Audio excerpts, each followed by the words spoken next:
जय हिंद दोस्तों। पिछले कई वीडियो से हम लोग एलसीएम और एचसीएफ से रिलेटेड कुछ वैसे प्रश्न का प्रैक्टिस कर रहे थे जो आपका रेलवे और एसएससी जैसे कम्पिटिटिव एग्ज़ाम के पॉइंट ऑफ व्यू से काफ़ी इम्पोर्टेंट था, जिसमें से हम लोग 5-6 टाइप का क्वेश्चन पिछले वीडियो में कर चुके हैं। तो इस वीडियो में उसका नेक्स्ट टाइप हम लोग सीखने वाले हैं। तो चलिए हम लोग समझते हैं। देखिए, आपको नेक्स्ट टाइप का क्वेश्चन समझने से पहले एक छोटी सी चीज़ समझना होगा कि मेरा एचसीएफ क्या होता है। एचसीएफ मेरा होता क्या है। देखिए, हम एचसीएफ किसे कहते हैं? वह बड़ी से बड़ी संख्या जो दी गई सभी संख्या को पूर्णतः विभाजित कर देती है, वही होता है मेरा एचसीएफ। ठीक है, बड़ी से बड़ी संख्या जो दी गई सभी संख्या को पूर्णतः विभाजित कर देगी। मतलब 4 को भी काट देगा। मेरा दिया क्या है यहाँ संख्या? 4 दिया है, 8 दिया है, 16 दिया है और 28 दिया है। तो इसका एचसीएफ क्या होगा? वह बड़ी से बड़ी संख्या जो इन सभी संख्या को पूर्णतः विभाजित करेगी। मतलब उस संख्या से मेरा 4 भी कटेगा, ठीक है, 8 भी कटेगा, 16 भी कटेगा और 28 भी कटेगा। वही संख्या इसका एचसीएफ हो जाएगा। ठीक है, जैसे यदि इसका हमें एचसीएफ निकालना है इन सभी संख्याओं का, तो कैसे निकालेंगे? तो देखिए, एचसीएफ निकालने के लिए आपको क्या करना होगा? इनमें से उन दो संख्याओं का डिफरेंस निकालना होगा, यानी अंतर निकालना होगा जिसके बीच का अंतर सबसे कम है।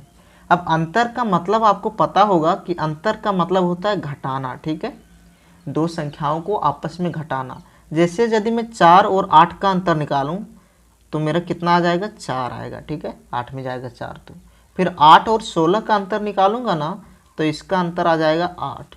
फिर 16 और 28 का अंतर यदि निकालूंगा, हम अंतर का मतलब घटा रहे हैं, तो इसका अंतर कितना आ जाएगा? 8 में गया 6, हो गया 2, फिर 2 में 1 गया 1, 12। ठीक है, तो आपने क्या कर लिया? सबसे पहले अंतर निकाल लिया। अब अंतर निकालने के बाद आपको यह ध्यान में रखना है कि उसी को हम लेंगे जो सबसे छोटा होगा संख्या। ठीक है, मतलब वही संख्या का अंतर निकालना है जिसका अंतर सबसे कम हो। ठीक है, तो देखिए 4 और 8 का अंतर मैंने निकाला तो 4 आया। ठीक है, जो सबसे छोटी संख्या मेरा, तो इसका एचसीएफ मेरा 4 ही होगा। ठीक है, या तो ये 4 होगा या तो 4 का कोई फैक्टर होगा। तो आपको अभी 1 मिनट पहले हम बताएं कि एचसीएफ मेरा क्या होता है। एचसीएफ वह बड़ी से बड़ी संख्या होती है जो दी गई सभी संख्या को विभाजित करती है।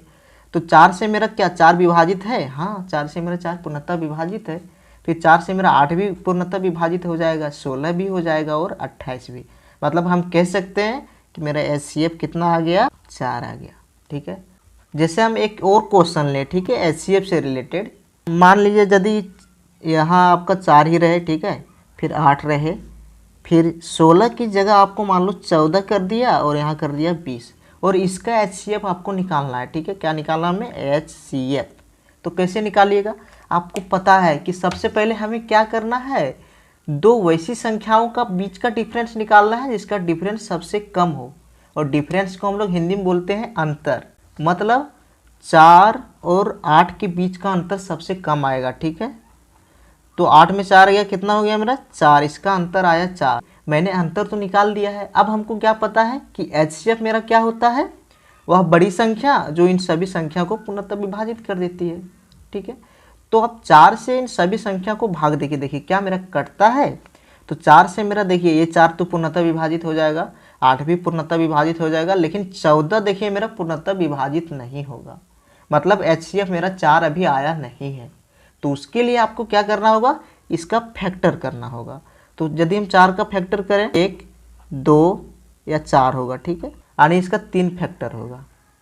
तो एचसीएफ मेरा क्या होता है? बड़ी संख्या जो सभी संख्या को काटेगा।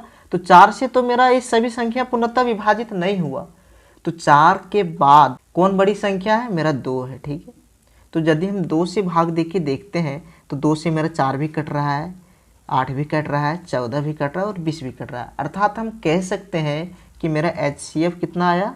एचसीएफ आ गया 2। ठीक है, बिल्कुल ही आसान है, बस केवल आपको डिफरेंस निकालना है। कैसी संख्या का? जिसके बीच का अंतर सबसे कम हो, जिसका सबसे कम डिफरेंस हो। ठीक है, और जो मेरा डिफरेंस आएगा वही हो जाएगा एचसीएफ, तो उसका कोई फैक्टर होगा एचसीएफ। ठीक है, तो 4 का फैक्टर मेरा 2 था बड़ा, तो 2 ही हो गया मेरा एचसीएफ। ठीक है, अब चलिए क्वेश्चन को प्रैक्टिस करते हैं। जैसा कि आप क्वेश्चन देख पा रहे होंगे, कह रहा है कि छात्रों की वह अधिकतम संख्या ज्ञात कीजिए जिनके बीच 747 कलम, ठीक है, 747 कलम तथा 664 पेंसिल को इस तरह से बांटा जाता है कि प्रत्येक छात्र को बराबर संख्या में कलम तथा बराबर संख्या में पेंसिल प्राप्त होता है। तो इसको निकालना बिल्कुल ही आसान है। जैसा कि आप क्वेश्चन में देख पा रहे होंगे, कह रहा है कि छात्रों की अधिकतम संख्या ज्ञात कीजिए, ठीक है। अब जैसे ही बोला अधिकतम संख्या, इससे आपको एक चीज़ पता चलना चाहिए कि हमको यहाँ HCF निकालने बोल रहा है। क्यों? क्योंकि पता है कि HCF मेरा होता क्या है, वह सबसे बड़ी संख्या जो दी गई सभी संख्या को पूर्णतः विभाजित कर देती है। मतलब अधिकतम पेन की संख्या क्या हो जाएगा, वह संख्या होगा जो इन दोनों संख्या को पूर्णतः विभाजित करेगा। मतलब हम कह सकते हैं कि इसमें केवल हमको HCF निकालने की ज़रूरत है। और HCF निकालने के लिए आपको पता था कि क्या हम करते थे, हम अंतर निकालते थे दोनों संख्या के बीच का अंतर। और अंतर का मतलब क्या होता है, घटाव। तो आप घटा दीजिए, 747 में 764 को यदि हम घटाते हैं तो मेरा कितना आ जाएगा, ये आ जाएगा 7 में 4 गया 3, ठीक है, 14 में 6 गया 8, आ गया 83। अब आपको पता है कि या तो HCF मेरा 83 होगा या फिर 83 का कोई फैक्टर होगा।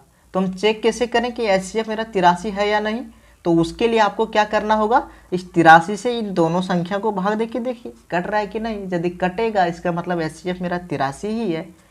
तो यदि हम 747 को भाग देते हैं 83 से, तो 9 बार में मेरा 747 83 से कट जा रहा है, ठीक है। और यदि हम 664 को भी भाग देते हैं, ठीक है, 83 से, ये संख्या जो है 8 बार में कट रहा है, 664 है। मतलब हम क्या कह सकते हैं कि 83 से मेरा ये दोनों संख्या पूर्णतः विभाजित हो रहा है। इसका मतलब क्या हुआ, यही संख्या आपका हो जाएगा HCF। मतलब अधिकतम छात्रों की संख्या कितना हो जाएगा, अधिकतम छात्रों की संख्या आपका हो जाएगा 83, जो कि ऑप्शन नंबर सी में आपको दिख रहा होगा, ठीक है। तो कुल मिलाकर दोस्तों, इस प्रकार के क्वेश्चन को देखकर आपको घबराना नहीं है। जैसे ही बोला अधिकतम संख्या निकालना है, इससे आपको समझना है कि केवल हमको HCF को निकालना है, ठीक है, और वही होगा आपका आंसर। एक और प्रश्न को हम लोग सॉल्व करेंगे। कहता है कि छात्रों की वह अधिकतम संख्या ज्ञात कीजिए जिनके बीच 1248 कलम, ठीक है, कलम कितना बोल रहा है, 1248, मतलब 1248 कलम तथा 1352 पेंसिल, ठीक है, 1352 पेंसिलों को इस प्रकार से बांटा जाता है कि प्रत्येक छात्र को बराबर संख्या में कलम तथा बराबर संख्या में पेंसिल प्राप्त होता है, ठीक है। तो हमें बताना क्या है कि छात्रों की अधिकतम संख्या, और हमको क्वेश्चन में बोल क्या रहा है कि मेरे पास 12 से 48 पेन है, ठीक है, और 13 से 52 पेंसिल है। अब इसको हमें छात्रों में बांटना है, और बांटते समय हमें ध्यान रखना है कि कलम और पेंसिल को इस प्रकार से हम बांटेंगे कि सभी छात्रों को बराबर संख्या में पेंसिल मिले और बराबर संख्या में पेन मिले। मतलब यदि किसी छात्र को यदि 4 पेंसिल मिल रहा है और 4 कलम मिल रहा है, तो सभी छात्र को 4 की ही संख्या में मिलना चाहिए, मतलब बराबर संख्या में मिलना चाहिए। तो उसको हम कैसे निकालेंगे, तो यहाँ भी देखिए आपका क्वेश्चन में साफ साफ लिखा गया कि छात्रों की अधिकतम संख्या ज्ञात कीजिए। तो अधिकतम का मतलब ही आपको समझ में फिर से आ जाना चाहिए कि हमको HCF निकालने बोल रहा है। तो बस इन दोनों संख्याओं का आप HCF निकाल दीजिए। तो HCF निकालने के लिए आप क्या करते थे, अंतर निकालते थे, ठीक है। यानी 1352 में आपको घटाना होगा 1248, तो कितना हो जाएगा, ये हो जाएगा आपका 12 में 8 गया 4, फिर 4 में 4 गया 0, उसके बाद फिर से आपका 3 में 2 गया 1, तो आ गया मेरा कितना, 104। अब आपको क्या करना है, 104 से इन दोनों संख्या को भाग दे के देखना है कि मेरा कट रहा है या नहीं। यदि 104 से ये दोनों संख्या मेरा पूर्णतः विभाजित हो जाएगा, मतलब HCF मेरा यही है, ठीक है। तो हम देख लेते हैं भाग देकर भी। तो 1248 को यदि 104 से भाग देंगे तो 104 से ये मेरा 12 बार में कट जाएगा, ठीक है। और यदि हम 1352 को भी भाग देते हैं ना 104 से, तो ये भी संख्या मेरा 13 बार में, ठीक है, 104 से पूर्णतः विभाजित हो जाएगा। मतलब 104 से मेरा ये दोनों संख्या पूर्णतः विभाजित हो रहा है। इसका मतलब हम कह सकते हैं कि मेरा HCF कितना आ गया, HCF आ गया 104, और मतलब अधिकतम छात्रों की संख्या मेरा कितना हो जाएगा, 104 होगा, ठीक है। तो यहाँ तक क्लियर है। तो उम्मीद करता हूँ कि आपको अच्छे से समझ में आया होगा। मिलेंगे नेक्स्ट वीडियो में, तब तक के लिए जय हिंद।